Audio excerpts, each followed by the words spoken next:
ओम नमो भगवते वासुदेवाय। श्रीमद् भागवत कथा के प्रथम स्कंद के 13वें अध्याय तक हम आपको सुना चुके हैं। आज 14वां अध्याय शुरू करते हैं। सूत जी बोले, हे ऋषियों, नारद जी के कथा अनुसार धृतराष्ट्र तथा गांधारी ने 7वें दिन अपना देह त्याग दिया। तब विदुर जी उनका अंतिम संस्कार करके तीर्थ यात्रा को चले गए। इधर देवर्षि नारद जी से ज्ञान प्राप्त करके धर्मराज युधिष्ठिर संसार से विरक्त हो गए थे और सदा ईश्वर ध्यान आराधना में लगे रहते थे। उन्हीं दिनों भगवान श्री श्याम सुंदर भी द्वारकापुरी को छोड़कर परमधाम को सिधार गए। उनके परमधाम चले जाने के बाद धर्मराज युधिष्ठिर को कलयुग के आने का लक्षण अनुभव होने लगे और रात को बुरे सपने दिखने लगे। मनुष्य स्वाभाविक ही अधर्मी, क्रोधी, लोभी और बहुत कपटी हो गए। पति पत्नी, पिता पुत्र और भाई भाई में विरोधाभास होने लगा।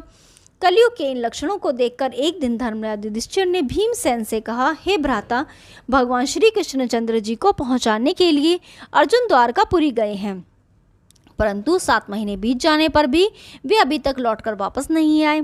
इधर नारद जी हमसे यह कहकर गए हैं कि भगवान श्री कृष्णचंद्र ने भूमि का भार उतारने के लिए अवतार लिया था, सो उन्होंने महाभारत कराकर भूमि का भार हल्का कर दिया। अब मृत्युलोक ने उनका थोड़ा सा कार्य बाकी रह रहा है, इसके बाद वे परमधाम को चले जाएंगे। इसलिए हे भ्राता, आजकल संसार में बढ़ते हुए इन अशुभ लक्षणों को देखकर मुझे ऐसा मालूम होता है कि अब वह समय निकट आ गया है जिस दिन भगवान नंद नंदन की कृपा से हमने अपने शत्रुओं को हराकर यह राज्य पद प्राप्त किया है। उन प्रभु के बिना अब दिन रात बड़े अपशगुन दिखते रहते हैं। नित्य प्रति मेरी बाईं भुजा तथा बाईं आंख सदा फड़कती रहती है और हृदय में किसी प्रकार के गुप्त भय का प्रवेश होता रहता है। प्रातःकाल के समय सूर्य की ओर मुख करके अनेकों सियार रोते हैं और दिन में आकाश से तारे टूटते दिखाई देते हैं। कुत्ते दिन रात रोते हैं और सूर्य होने पर भी दशों दशाओं में अंधकार सा दिखाई देता है। इन दिनों भूचाल भी अधिक आने लगे हैं तथा पृथ्वी पे बार बार आडंबर डगमगाने लगी है। आकाश में यदि थोड़ा सा भी बादल हो जाए तो तुरंत बिजली गिर पड़ती है। आंधियां भी बड़ी भयंकर होने लगी हैं और सूर्य का प्रकाश मलिन हो गया है। नदी नालों का जल विपरीत दिशा में बहने लगा है। अग्निहोत्री लोग जब अग्नि में आहुति डालते हैं तो अग्निदेव उन्हें प्रसन्नतापूर्वक ग्रहण नहीं करते। बछड़े अपनी माता का दूध प्रसन्न होकर नहीं पीते और गोएं अपनी आंखों से अश्रु जल बहाती रहती हैं। देव मूर्तियों से पसीना निकलने लगा है। मेरी सभा में लोग अनावश्यक झूठ बोलने लगे हैं और मनुष्य स्वाभाविक ही अधिक क्रोधी और लोभी हो गए हैं। आकाश में केतु पुच्छल तारा उत्पन्न हो गया है तथा साधु महात्माओं का मन हरि भजन में नहीं लगता। नगर के घरों में मंगलाचार होना बंद हो गया है और समस्त हस्तिनापुर उजड़ा जैसा लगने लगा है। हे भीमसेन, इन लक्षणों से मुझे ऐसा मालूम होता है कि अब हमारे हितकारी रक्षक और प्राणों से भी अधिक प्यारे भगवान श्री श्याम सुंदर अपने परम धाम को सिधार गए हैं। जिस समय धर्मराज युधिष्ठिर इस प्रकार चिंता कर रहे थे, उसी समय द्वारकापुरी आए हुए अर्जुन ने उनके चरणों में प्रणाम किया और वे हाथ जोड़कर उदास हो एक और खड़े हो गए। अर्जुन इसलिए उदास थे कि जिस समय भगवान श्री कृष्णचंद्र जी गोलोक धाम को पधार रहे थे, उस समय उन्होंने अपने दारुक द्वारा अर्जुन को यह समाचार भिजवाया था कि वे द्वारकापुरी को सब विधवा स्त्रियों, बालकों, बूढ़ों एवं यादवों की समस्त वस्तुओं को हस्तिनापुर ले जाएं। अतः उनके परमधाम चले जाने पर जब अर्जुन उन सब को साथ लेकर हस्तिनापुर लौट रहे थे, उस समय हस्तिनापुर के पास ही मार्ग में भीलों ने सब छीन लिया। उस समय अर्जुन ने अपने गांडीव धनुष पर बहुत से बाण एक के बाद एक चढ़ाकर छोड़े, परंतु उनसे कोई भी समस्या हल नहीं हुई और भील संपूर्ण माल को लूट कर ले गए। तब अर्जुन ने अपने मन में यह विचार किया कि जिस धनुष बाण के द्वारा मैंने भीष्म पितामह, कर्ण एवं जयद्रथ जैसे योद्धाओं को मारकर विजय प्राप्त की, उसके रहते हुए भी मैं भीलों से हार गया। इसका मुख्य कारण केवल यही है कि वह सब मेरा पराक्रम भगवान द्वारकानाथ की कृपा से ही था। अब वे संसार में नहीं रहे हैं, इस कारण मेरा समस्त पराक्रम नष्ट हो गया है। इस विचार से ही अर्जुन का मुख उदास हो गया था। इधर धर्मराज युधिष्ठिर ने जब अर्जुन को इस प्रकार उदास देखा तो पूछा, हे अर्जुन, समस्त यदुवंशी हमारे नाना शूरसेन, मामा वासुदेव, मामी देवकी, राजा उग्रसेन, अक्रू, बलराम जी, प्रद्युम्न, अनिरुद्ध, चारुदेशन आदि समस्त बालक, भगवान द्वारिकानाथ, भक्तराज उद्धव एवं अन्य द्वारकावासी कुशल पूर्वक तो हैं, जिन परम ब्रह्म प्रभु ने सांसारिक जीवों का उद्धार करने के लिए यदुकुल में अवतार लिया है, वे हमारे प्राणाधार भगवान श्री श्याम सुंदर अपनी सुधर्मा सभा में आनंद पूर्वक विराजमान तो हैं। हे अर्जुन, तुम बड़े उदास दिखाई दे रहे हो। क्या तुमको कोई रोग तो नहीं हो गया है? अथवा तुम तो जो इतने दिन द्वारका में रहे, सो तुम्हारा किसी ने अनादर तो नहीं कर दिया? वहाँ किसी सभा में तुम्हारा अपमान तो नहीं हुआ? क्या तुमने किसी को कोई चीज़ देने के लिए कहा था जो तुम उसे नहीं दे सके हो? तुमने किसी साधु एवं ब्राह्मण का अपमान तो नहीं कर दिया?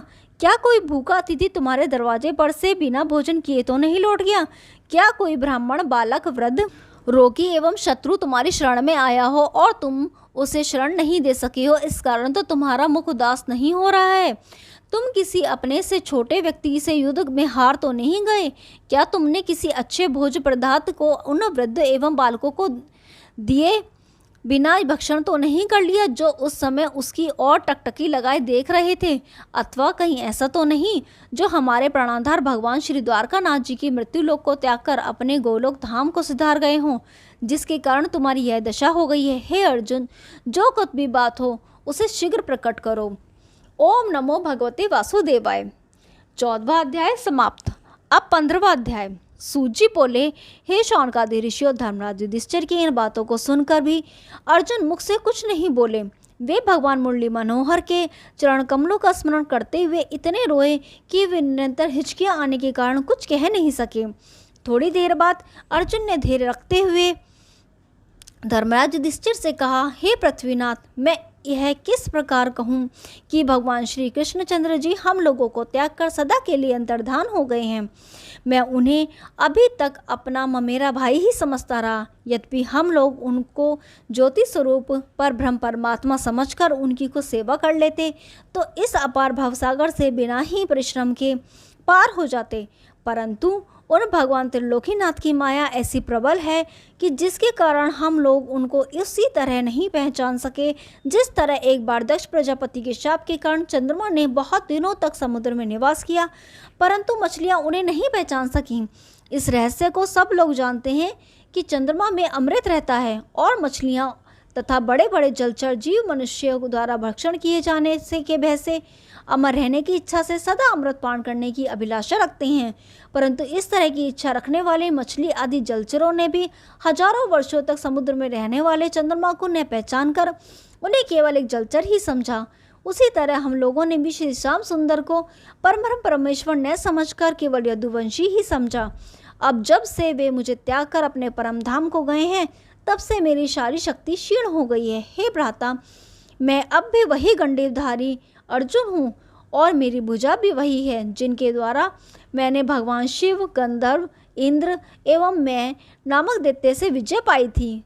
इन्हीं भुजाओं से मैंने युद्ध भूमि में भीष्म पितामह, कर्ण, जयद्रथ आदि बहुत से योद्धाओं को मारा था। समस्त राजाओं को परास्त करके मैंने ही यज्ञ के धन का संचय किया था और अश्वत्थामा के मस्तक से उसकी मणि भी मैंने ही निकाली थी, परंतु आज मैं उन्हीं शस्त्रों के होते हुए भी मार में भीलों द्वारा परास्त हो गया। वे लोग मुझसे उस सारी संपत्ति एवं स्त्रियों आदि को छीन कर ले गए जिनको मैं द्वारका से कृष्णचंद्र जी की आज्ञा अनुसार अपने साथ यहाँ ला रहा था। बस इसी हार के कारण मैं उदास हो रहा हूँ। हे भ्राता, उन्हीं श्री कृष्णचंद्र जी की कृपा से मैं बड़े बड़े प्रतापी एवं शक्तिशाली राजाओं को मत्स्य वेदन में के समय नीचे दिखाकर द्रौपदी को लाया था।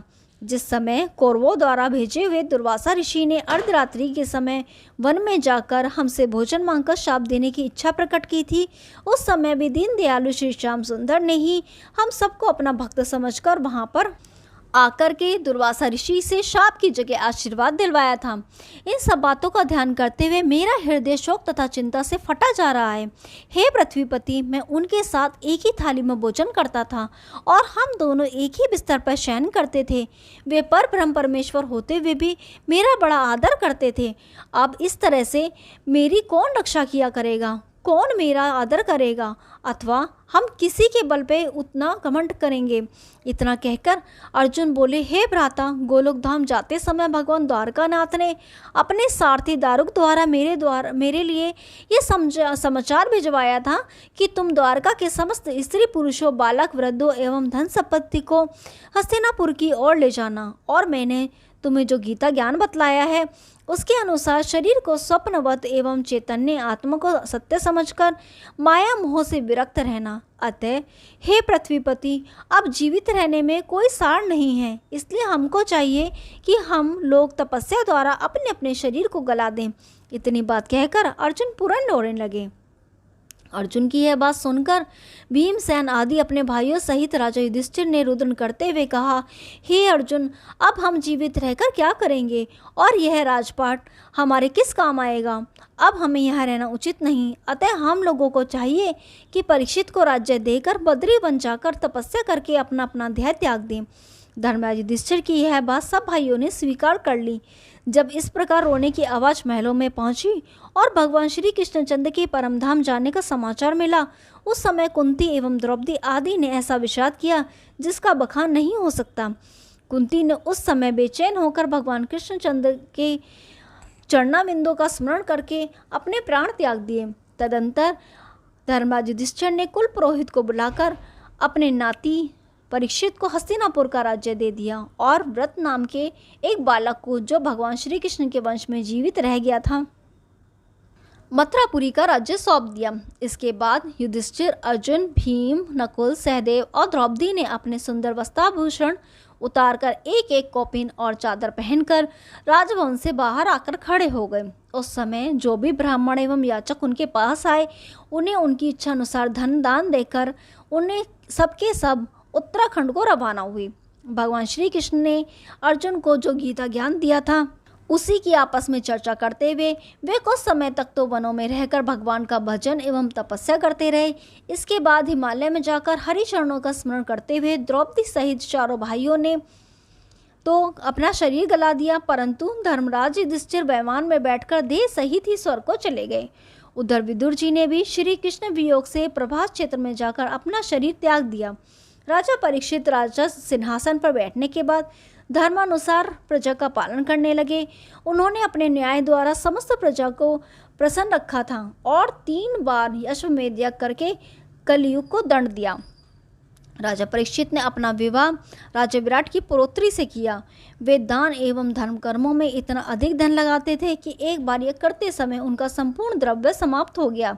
उस समय भगवान श्री कृष्ण का ध्यान करने से उन्हें कहीं बहुत सा धन मिला, जिससे उनका यज्ञ अच्छी तरह से संपन्न हो गया। इसी तरह तीसरा अश्वमेध यज्ञ करते समय जब यादव युधिष्ठिर को धन की आवश्यकता पड़ी थी, उस समय श्री कृष्ण ने धर्मराज युधिष्ठिर को यह बताया कि हे धर्मराज, पूर्व युग में राजा मरुत ने ऐसा यज्ञ किया था कि उसके यहाँ ब्राह्मणों को प्रतिदिन सोने के नवीन थाली, लोटा एवं चौकियों पर भोजन कराया जाता था और उन झूठे बर्तनों को नित्य प्रति नगर की उत्तर दिशा में एक गड्ढे में फिकवा दिया जाता था। उस यज्ञ की समाप्ति के बाद जितने सोने के बर्तन बचे थे वे भी अभी तक उसी नगर के दक्षिण में गड़े हुए हैं। अतः उन बर्तनों को लाकर तुम अपना यज्ञ का कार्य करो।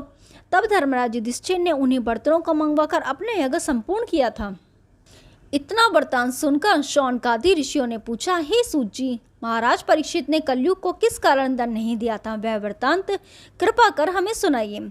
सूत जी ने उत्तर दिया, हे ऋषियों, जब राजा परीक्षित ने 7 द्वीपों के राजाओं को परास्त करके अपने अधीन कर लिया, तब उन्होंने अपने हृदय में सोचा कि धर्मराज युधिष्ठिर के राज्य में तो द्वापर युग था, किंतु अब कलयुग आ गया, अतएव मैं अपने राज्य में कलयुग को नहीं रहने दूंगा। ऐसा सोचकर राजा परीक्षित विश्व विजय करने को चल दिए।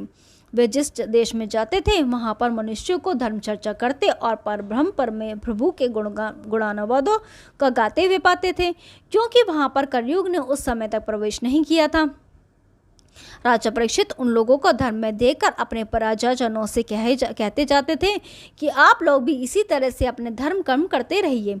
जिस नगर में राजा परीक्षित अपनी सेना सहित पहुंचते थे, उसी नगर के राजा महाराजा परीक्षित का तेज तथा प्रताप देखकर उनको भेंट देते हुए आदर सहित मिलते थे और अनेक भांति से प्रार्थना करते हुए कहते थे कि हे पृथ्वीनाथ, हम लोग महाराज युधिष्ठिर तथा महामना अर्जुन के समय से ही आपके अधीन चले आ रहे हैं।